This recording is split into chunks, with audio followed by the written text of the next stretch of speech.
Mark लिखित सुसमाचार 7 अध्याय परंपरा एवं ईश्वरंक वाक्य।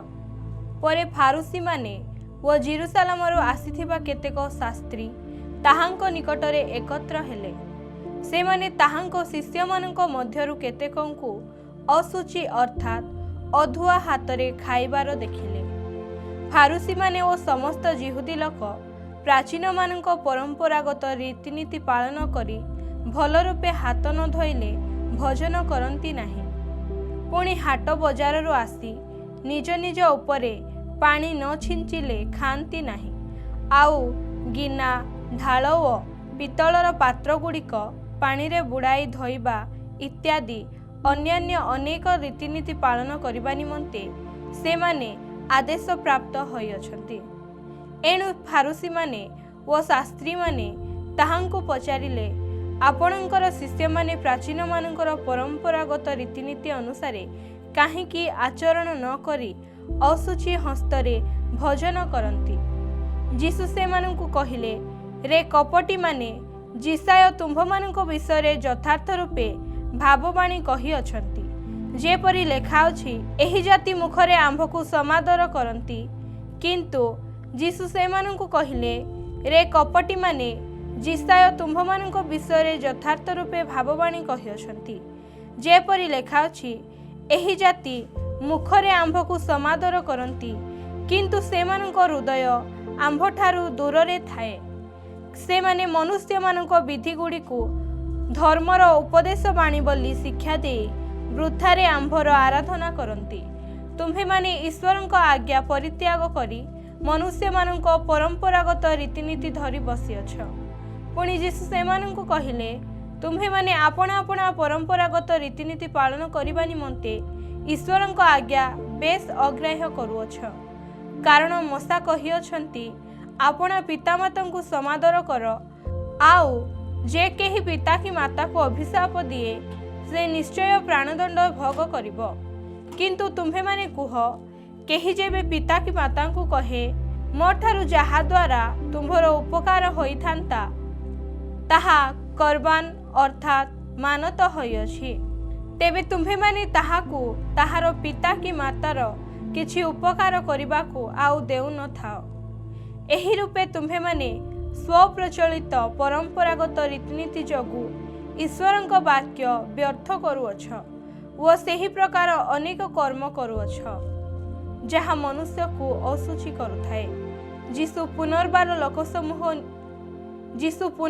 लोक समूह को निकट को डाकी सेमानंकु कहिले, तुम्हे माने समस्ते मो कथा शुण ओ बुझ। मनुष्यर बाहरे एपरि कौनसी विषय नाही जहा कि ताहार भितरे प्रवेश करी ताहाको असुचि करि पारे। किंतु जहा जहा मनुष्य ठारू बाहरे सेही सबु ताहाको असुचि करे। जदि काहार शुणिबाकु कान अछि से शुणु। आउ से लोक समूह ठारू गृह मध्य को आसिला उतारे ताहांको शिष्य माने ताहांको दृष्टान्तटीर भाव पचारिबाकु लागिले। सेथिरे जीसु सेमानंकु कहिले, तुम्हे माने मध्य कोन सेही परि अबध जहा किछि बाहर मनुष्य भितरे प्रवेश करे ताहा ताहाको असुचि करि पारे नाही। कारण ताहा ताहार हृदय रे प्रवेश करे नाही, मात्र उदर रे प्रवेश करी बाह्य स्थान रे बहिर्गत हुए वो एही प्रकारे समस्त खाद्य परिष्कृत होइथाए। एहा कोन बुझु नाह। आउ से कहिले, जहा मनुष्य ठारू बाहरे ताहा ही ताहाको असुचि करे। कारण भितरु मनुष्यर हृदयरु कुचिंता बाहरे, बेश्यागमन, चौर्य, नरहत्या, व्यभिचार, लोभ, दुष्टता, शठता, कामुकता, ईर्षादृष्टि, निंदा, अहंकार, मूर्खता, एही समस्त मंद विषय भितरु बाहरी मनुष्य को असुचि करे। सुरफनिकिया स्त्रीर विश्वास। एथि उतारे से सेठारु उठी सर सीमा को गले। आउ गोटे गृहरे प्रवेश करी केही जेपरि ताहा न जाने एहा इच्छा करुथिले, मात्र से गुप्त होई रही पारिले नाही। सेही क्षणी जणे स्त्री जार झियोटी की असुचि आत्मा लागिथिला, से ताहांको विषय शुणी ताहांको चरण तले आसी पड़िला। से सौरफेनिकिया जातिर जणे ग्रीक स्त्री लोक थिला।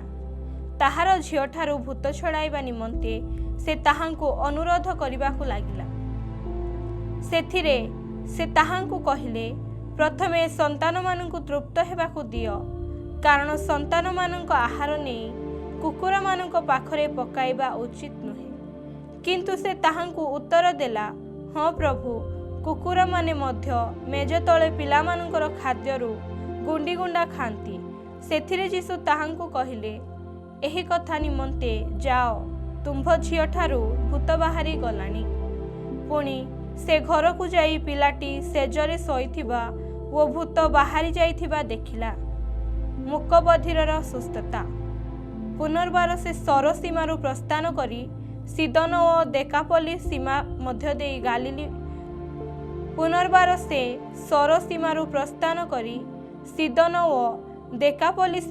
ଦେଇ ଗାଲିଲି ସମୁଦ୍ର ନିକଟକୁ ଆସିଲେ। ଆଉ ଲୋକେ ଜଣେ କାଲ ଓ ଖନାକୁ ତାହାଙ୍କ ନିକଟକୁ ଆଣି ତାହା ଉପରେ ହାତ ଥୋଇବା ନିମନ୍ତେ ତାହାଙ୍କୁ ବିନତି କଲେ। ଯୀଶୁ ତାହାକୁ ଲୋକସମୂହ ମଧ୍ୟରୁ ଅନ୍ତର କରି ଏକାକୀ ଘେନିଯାଇ ତାହାର 2 କାନରେ ଆପଣା ଅଙ୍ଗୁଳି ଦେଲେ ଓ ଛେପ ପକାଇ ତାହାର ଜିଭକୁ ଛୁଇଁଲେ।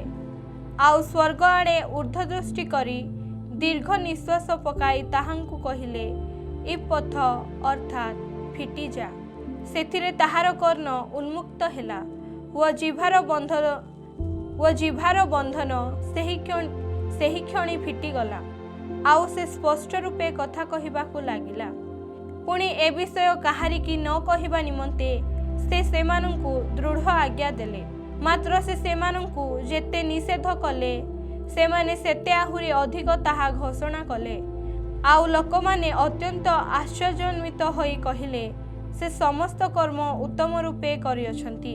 ସେ ବଧିରମାନଙ୍କୁ ଶୁଣିବା ଶକ୍ତି ଓ ମୂକମାନଙ୍କୁ କହିବା ଶକ୍ତି ସୁଦ୍ଧା ପ୍ରଦାନ କରନ୍ତି। ମାର୍କଙ୍କ ଲିଖିତ ସୁସମାଚାର ଅଧ୍ୟାୟ 8। 4000 ଲୋକଙ୍କୁ ଭୋଜନ କରାଇବା। ସେହି ସମୟରେ ବହୁ ସଂଖ୍ୟକ ଲୋକ ପୁନର୍ବାର ଏକତ୍ର ହେଲେ। ଆଉ ସେମାନଙ୍କ ପାଖରେ ଖାଦ୍ୟଦ୍ରବ୍ୟ କିଛି ନଥିବାରୁ ଯୀଶୁ ସେମାନଙ୍କୁ ନିକଟକୁ ଡାକି ସେମାନଙ୍କୁ କହିଲେ, ଲୋକସମୂହ ପ୍ରତି ମୋହର ଦୟା ହେଉଅଛି, କାରଣ ଏମାନେ 3 ଦିନ ହେଲାଣି ମୋ ସାଙ୍ଗରେ ରହିଅଛନ୍ତି ଓ ଏମାନଙ୍କ ପାଖରେ କିଛି ଖାଇବାକୁ ନାହିଁ। ଯଦି ମୁଁ ସେମାନଙ୍କୁ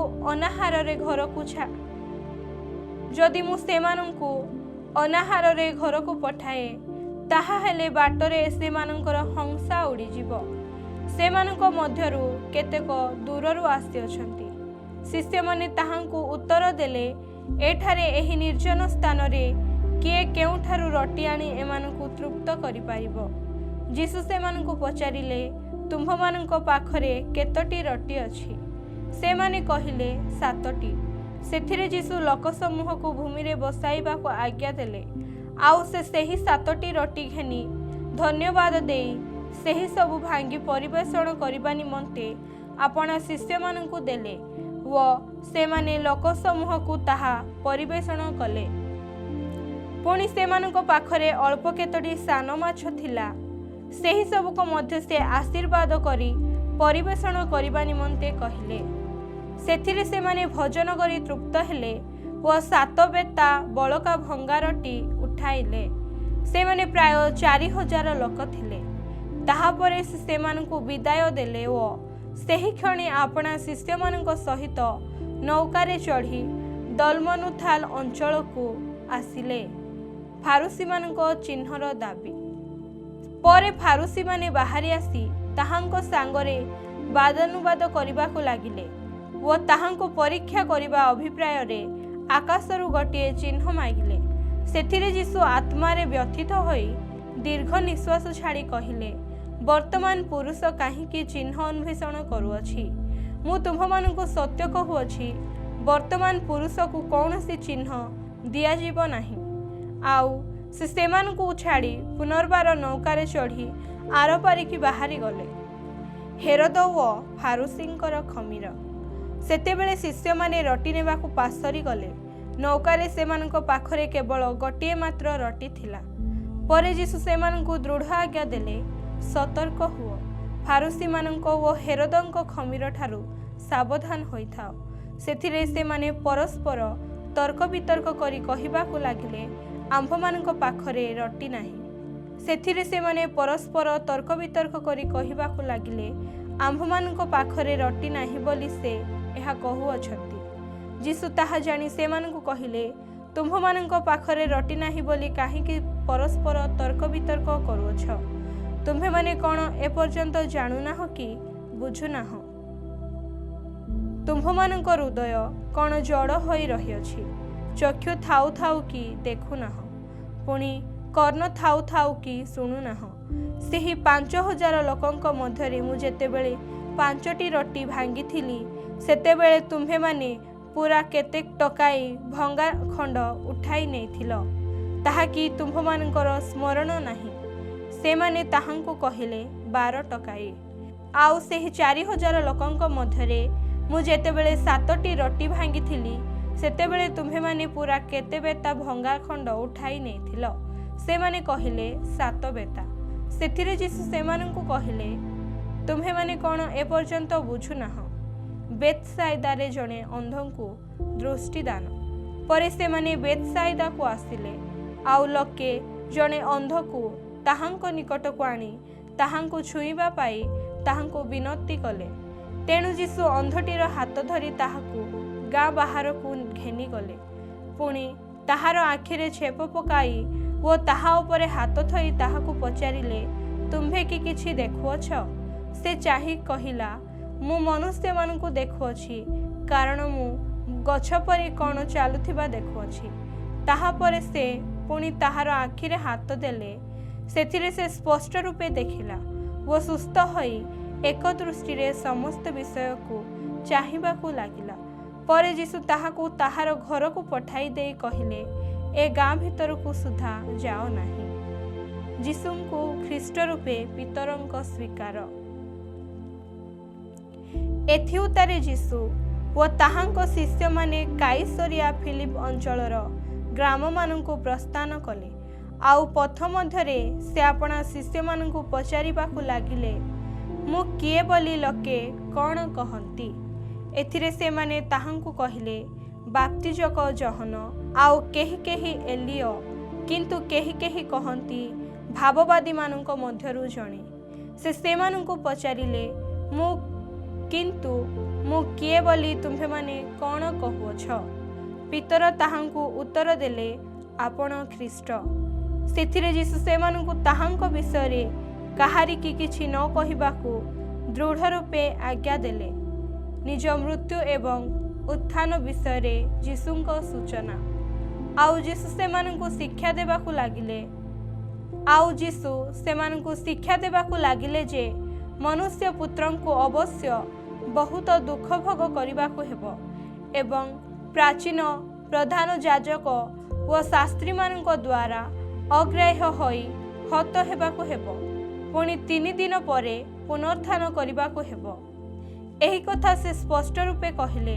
ସେଥିରେ ପିତର ତାହାଙ୍କୁ ଗୋଟିଏ ପାଖକୁ ଘେନିଯାଇ ଅନୁଯୋଗ କରିବାକୁ ଲାଗିଲେ। କିନ୍ତୁ ସେ ବୁଲିପଡ଼ି ଆପଣା ଶିଷ୍ୟମାନଙ୍କୁ ଦେଖି ପିତରଙ୍କୁ ଅନୁଯୋଗ କରି କହିଲେ, ମୋ ଆଗରୁ ଦୂର ହୁଅ ଶୈତାନ, କାରଣ ତୁମ୍ଭେ ଈଶ୍ୱରଙ୍କ ବିଷୟ ନ ଭାବି ମନୁଷ୍ୟର ବିଷୟ ଭାବୁଅଛ। ତତ୍ପରେ ଯୀଶୁ ଆପଣା ଶିଷ୍ୟମାନଙ୍କ ସହିତ ଲୋକସମୂହକୁ ନିକଟକୁ ଡାକି କହିଲେ, କେହି ଯେବେ ମୋହର ଅନୁଗାମୀ ହେବାକୁ ଇଚ୍ଛା କରେ, ତେବେ ସେ ଆପଣାକୁ ଅସ୍ୱୀକାର କରୁ, ପୁଣି ଆପଣା କ୍ରୁଶ ଘେନି ମୋହର ଅନୁଗମନ କରୁ। କାରଣ ଯେ କେହି ଆପଣା ଜୀବନ ରକ୍ଷା କରିବାକୁ ଇଚ୍ଛା କରେ, ସେ ତାହା ହରାଇବ। କିନ୍ତୁ ଯେ କେହି ମୋହର ଓ ସୁସମାଚାର ନିମନ୍ତେ ଆପଣା ଜୀବନ ହରାଇବ, ସେ ତାହା ରକ୍ଷା କରିବ। ଆଉ ମନୁଷ୍ୟ ଯେବେ ସମସ୍ତ ଜଗତ ଲାଭ କରି ନିଜ ଜୀବନ ହରାଏ, ତେବେ ତାହାର କି ଲାଭ? ପୁଣି ମନୁଷ୍ୟ ଆପଣା ଜୀବନ ବଦଳରେ କ'ଣ ଦେଇପାରେ? ଯେଣୁ ଯେ କେହି ଏହି କାଳର ବ୍ୟଭିଚାରୀ ଓ ପାପିଷ୍ଠ ଲୋକମାନଙ୍କ ମଧ୍ୟରେ ମୋହର ଓ ମୋହର ବାକ୍ୟ ବିଷୟରେ ଲଜ୍ଜାବୋଧ କରେ, ମନୁଷ୍ୟ ପୁତ୍ର ଯେତେବେଳେ ପବିତ୍ର ଦୂତମାନଙ୍କ ସହିତ ଆପଣା ପିତାଙ୍କ ମହିମାରେ ଆଗମନ କରିବେ, ସେତେବେଳେ ସେ ମଧ୍ୟ ତାହା ବିଷୟରେ ଲଜ୍ଜାବୋଧ କରିବେ।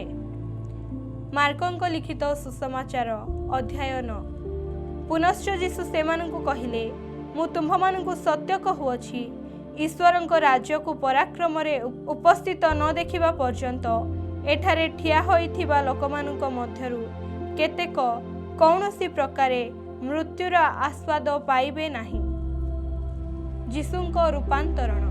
6 दिन परे यीशु केवल पीतर, जाकुब व जहनंकु सांगरे घेनी अंतर होई सेमानंकु गोटिए उच्च पर्वत को नहीं गले।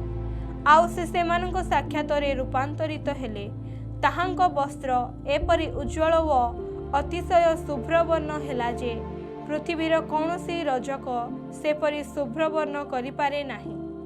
पुणी मशांक सहित एलियो यीशुंक सांगरे कथबार्ता करुथिबा सेमानंकु देखागला। सेथिरे पितर यीशुंकु उत्तर देले, हे गुरु, आम्भे माने जे ए स्थान रे अछु एहा उत्तम। आम्भे माने 3टी कुटीर निर्माण करू, आपणंक पई गोटिए, मशांक पई गोटिए व एलियोंक पई गोटिए, कारण से कि उत्तर देबे बोली जानि नथिले, जेणु से माने अत्यंत भीत होई थिले। पुणी खंडे मेघ आसी सेमानंकु आच्छादन कला। आउ सेही मेघरु एही बाणी हेला, ए आम्भर प्रिय पुत्र, एहांक वाक्य श्रवण कर।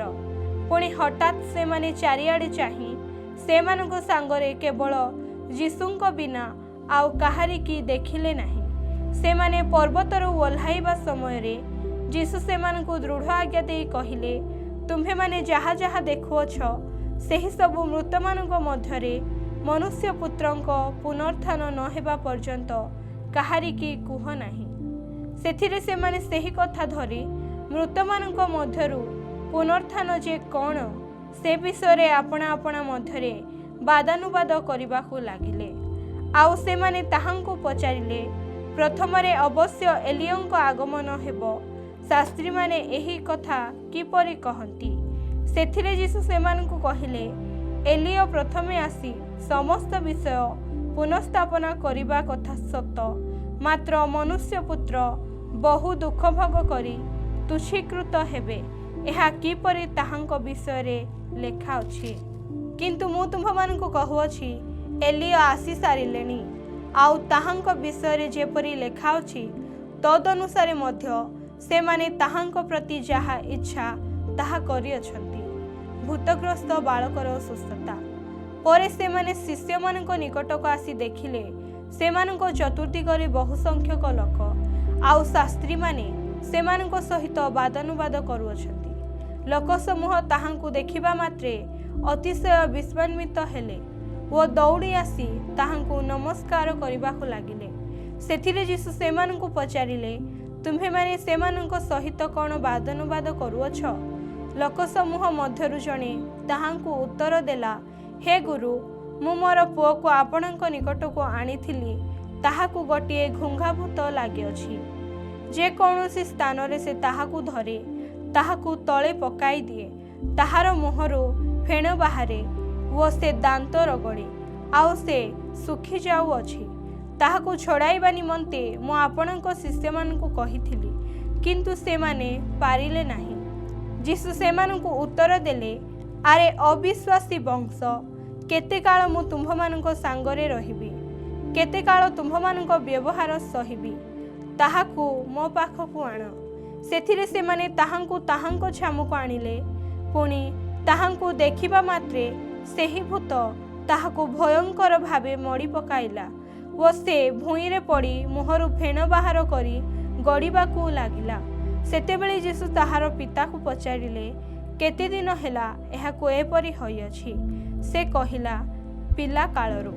से ताहाकु मारी पकाइबा पई थरकु थर निया ओ पानी रे पकाई अछि, किंतु आपण जदि किछि करि पारंती ताहा हेले आम्भमानक प्रति दया करी आम्भमानकर उपकार करंतु।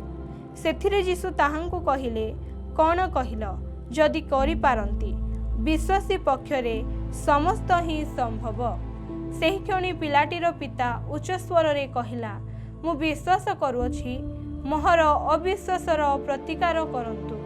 परे लोक समूह एकत्र दौड़ी आसुछंती देखी यीशु सेही असुची आत्मा को धमक देई कहिले, रे मूक ओ बधिर आत्मा मु तते आज्ञा देउछि एहाठारु बाहरी जा पुणी आउ केबे हे एहाठारे पशिबु नाही। सेथिरे से चित्कार करी ताहांकु अत्यंत मड़ी पकाई बाहरी गला आउ पिलाटी मला परी होइगला। एपरिकी अधिकांश कहिले से मरीगला। किंतु जीशु ताहार हाथ धरी ताहाकु उठाइले आउ से ठिया हेला। पुणी से गृह को आसंते ताहांको शिष्य माने ताहांकु गोपन रे पचारिबाकु लागिले आम्भे माने काहेकि ताहाकु छड़ाई पारिलु नाही। जीशु सेमानकु कहिले प्रार्थना बिना आउ काहिरे ए प्रकार भूत छड़ा जाई पारे नाही। निज मृत्यु विषय रे जीशुंको पुनः सूचना। सेमाने सेही स्थानरु प्रस्थान करी गालिलीर मध्य देई यात्रा कले आउ केही ताहा जानंतु बोली ताहांकर इच्छा नथिला कारण जीशु आपना शिष्य मानकु एही कथा कही शिक्षा देउथिले मनुष्य पुत्र मनुष्य मानक हस्तरे समर्पित हेउछंती पुणी सेमाने ताहांकु बोध करिवे आउ से हत हेला उतारे 3 दिन परे पुनरुत्थान करिवे। किंतु सेमाने सेही कथा बुझिले नाही ओ ताहांकु पचारिबाकु भय करुथिले। सबुठारु श्रेष्ठ समस्तंकर सेवक। परे सेमाने कफरनाहम को आसिले। जीशु घरे पहुंची सेमानंकु पचारिले तुम्हे माने बाटरे कौन तर्क वितर्क करुथिल? किंतु सेमाने निरुतर होई रहिले कारण किए श्रेष्ठ ए विषय घेनी सेमाने बाटरे परस्पर वादानुवाद करुथिले। सेथिरे जीशु उपवेशन करी द्वादशंकु आह्वान कले ओ सेमानंकु कहिले जदि केही प्रधान हेबाकु इच्छा करे ताहा हेले से समस्तंक ठारु सान ओ समस्तंकर सेवक हेउ। पुणी जीशु गोटे सान पिला को घेनी सेमानंक मध्यरे ठिया कराइले ओ ताहांकु आलिंगन करी सेमानंकु कहिले जे केही मो नामरे एपरि सान पिलांक मध्यरु जनकु ग्रहण करे से मते ग्रहण करे आउ जे केही मते ग्रहण करे से मते ग्रहण करे नाही मात्र मोहर प्रेरणकर्तांकु ग्रहण करे। जे विपक्ष नुहे से सपक्षरे। जहन ताहांकु कहिले हे गुरु आम्भमानंक दलरे नथिबा जनकु आपणंक नामरे भूत छड़ाइबार देखिलु आउ से आम्भमानंक दलरे नथिबारु ताहांकु मना कलु।